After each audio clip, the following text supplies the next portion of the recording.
Why, there are no children here at the 4-H club either. Am I so out of touch? No, it's the children who are wrong. You know, when Twitter isn't a slowly decaying civilization from the inside out, you can actually find some fun and interesting morsels on that site. I found one here today. A lot of comics gators are replying to it, retweeting it. It's from a fella named Kyla, and he's having some troubles here in the indie comics here. He says, anybody getting depressed thinking about how the only people who buy indie comics are other indie comic creators? Bit of a strange thing to say. He got a lot of replies on this. He got a lot of likes, strangely enough, too.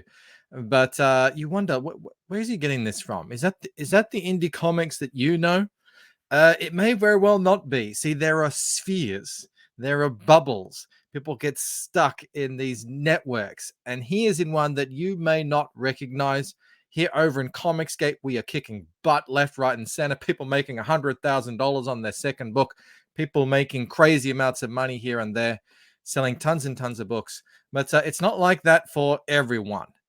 And the first thing I think you can see is if you just need to hover over his little icon here thing, founder of Foreign Press Comics, Comicsgate is a hate group.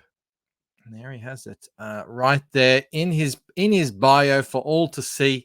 A little virtue signal, and this is all the indication that you need in terms of to know where this guy hangs out on Twitter, the network he is tapped into, and it is very interesting to look into the mind of the people who profess this sort of thing. Straight away, you got a response here from Mandy Summers. She says, oh, this is what happens when you call potential customers a hate group. Gotta rely on grandma to pay the bills. Pizza Medi chimes in too. It says, it might help your sales if you stop believing that thousands of comic book readers out there are part of some kind of hashtag internet slap fight hate group.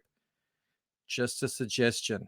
Marcel Dupree is a independent creator. He says, facts, they're not ready for that convo. Matt Barr suggests that he might get more backers if he creates a better book. I'm not going to get into his book. I don't want to turn it into something subjective. But that's a whole nother issue that we've talked about extensively on this channel. Here's Norm. He says, I haven't created a comic, but I've spent 4 figures this year alone in awesome books and creators in Comicsgate. There's such diversity here too. He's speaking his language. He's trying to reach out, bridge the gap. Gay, straight, black, brown, Asian, white. It's a cornucopia, a cacophony of diversity over here in Comicsgate. Everything the SJWs claim to want, but without the heavy-handed politics and agenda.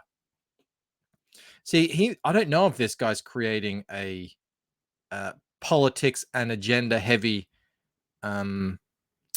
comic, but what I do see is his virtue signaling. He's trying to drum up support from other creators, and clearly fans don't care either way. That's an important thing to remember here.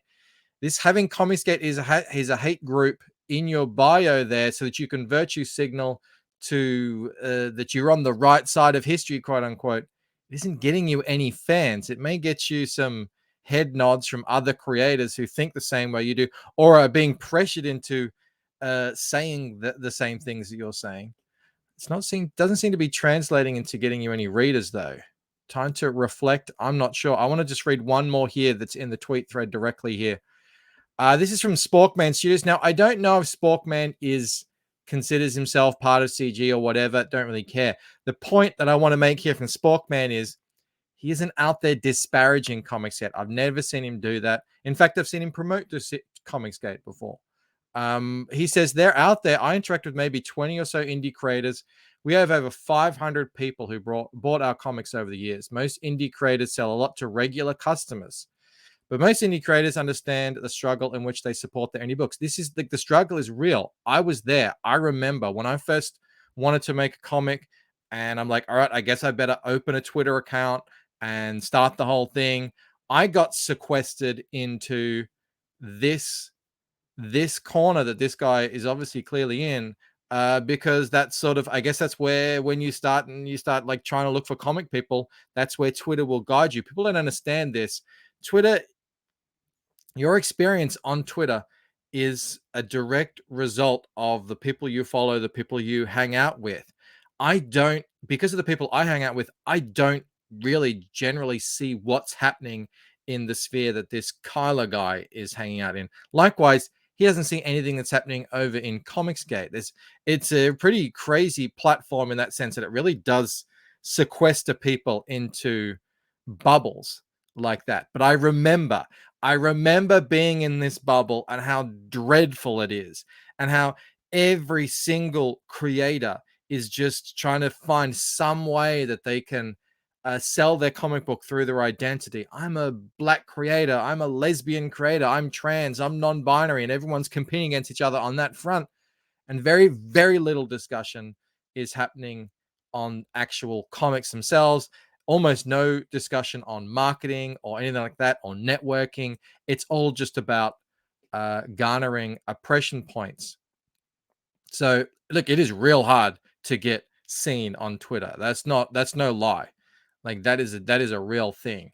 But going out there and just off the bat being aggressive to thousands of fans is probably not a great way to get started here. I pulled out some here's what I responded to it. I said, it sounds like you have a marketing problem. Maybe calling thousands of buying customers a hate group isn't a solid strategy. Hashtag Comicsgate buys books. And don't they just? Here's Sketch 51. He replied to me saying, Eric July just sold 42,000 books. Actually, scratch that, Sketch. He sold to 42,000 purchases. The way I read that is that's like individual people who are buying it, like individual orders. So he's probably sold tens of thousands more, because a lot of those purchases will be buying multiple books. So it's even better than that. Obviously, not all of them are going to be indie creators. This guy is talking about Kyler, puts a bullseye on his bio saying CG is a hate group. I kind of see why he's not selling to a bigger audience. I found some choice responses to his tweet here that I think highlight a lot of the issues that we see out there. Chuck says, nah, marketing to fellow indie comics peep is just one aspect of a strong marketing plan. Okay, this person is like, okay, we're going to hit you with a marketing plan here. But what's that marketing plan look like? One has to reach out to retailers, go visit every store within a couple of hours, drive in person, send emails, call people, everything. This is, to me, I mean, look, I'm not saying any of this is a bad thing. What he's suggesting, it's the old way of doing it. It's the archaic way of doing it. Think forward, think the internet, think YouTube. He's not suggesting YouTube, because I'm probably going to think Chuck doesn't really vibe with the kind of what goes on over here on YouTube in comic book marketing. And I can see right there, he, him, proud Antifa, SJW, and a general troublemaker. Why is there's a political divide, and the political divide, it's like, I don't know how these things form. I mean, this guy would say he's progressive, but he's actually very traditional, and clearly, and what he's suggesting his opinions are in like how you should market your comic. But it's the so-called conservatives, the anti-progressives, the anti-SJW, who are out there looking for like, what's the newest, coolest, most innovative way that we can market our comics. How unusual is that? I mean, I don't know. It makes sense to me, but it's just it's unusual that it's bifurcated like this along political lines. Like this is the advice that you get from an SJW in 2022. Here's one that says, hey, look on the bright side. The majority of indie creators will not yell at you on Twitter about your choice of skin color for your characters. This is what I'm saying. This is someone who is ensconced in that world. And I remember it. I remember being in that world on Twitter, just like banging my head against the wall. And all anyone ever cared about is what are you representing, the right race, the sexuality, blah, blah, blah. Like, and then you've got the people who yell at you like, oh, you're a white guy. Kyler looks like he's probably a white guy. So if he has a black person in his comic, he's going to get yelled at by progressives. You see, You see the problem here? Here's a person saying, hey, well, at least the good thing about not having fans is you don't get yelled at by these rabid, crazy SJW fans. These people, they're precious. They're very precious. I want to go to Meredith here, who says, we're all just passing the same $25 back and forth. Well, they admit it. This is the whole thing that they were accusing Comicsgate of. It wasn't $25, mind you. It was $100,000. They were saying CG is a scam. It's a grift. They're all just passing the same $100,000 amongst each other. Well, you know, there you go. Here it is, right here. This person's admitting, saying, yeah, we're all just kind of passing the same $25 back and forth. And that $25 is not like $25 one purchase.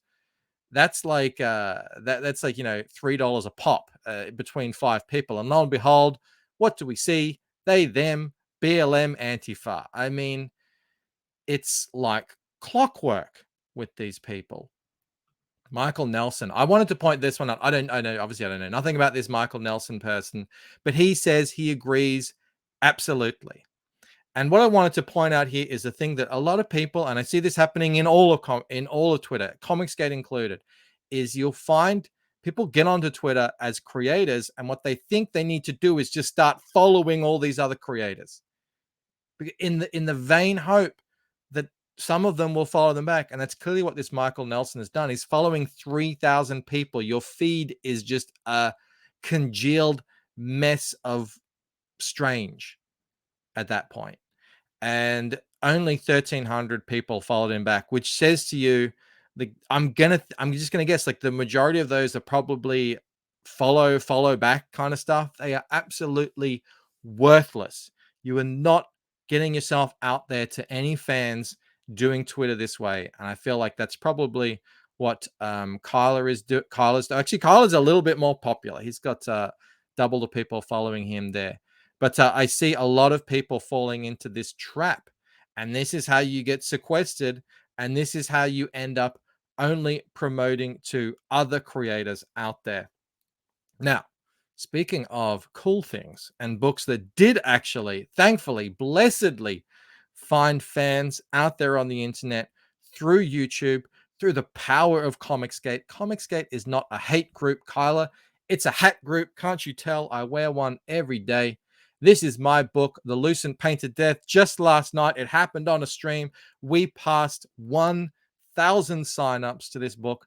I am loving drawing this book. I'm on the home stretch up to, I think, page 79 of 90. It's a big, fat, hefty graphic novel, this one. You guys are going to love it.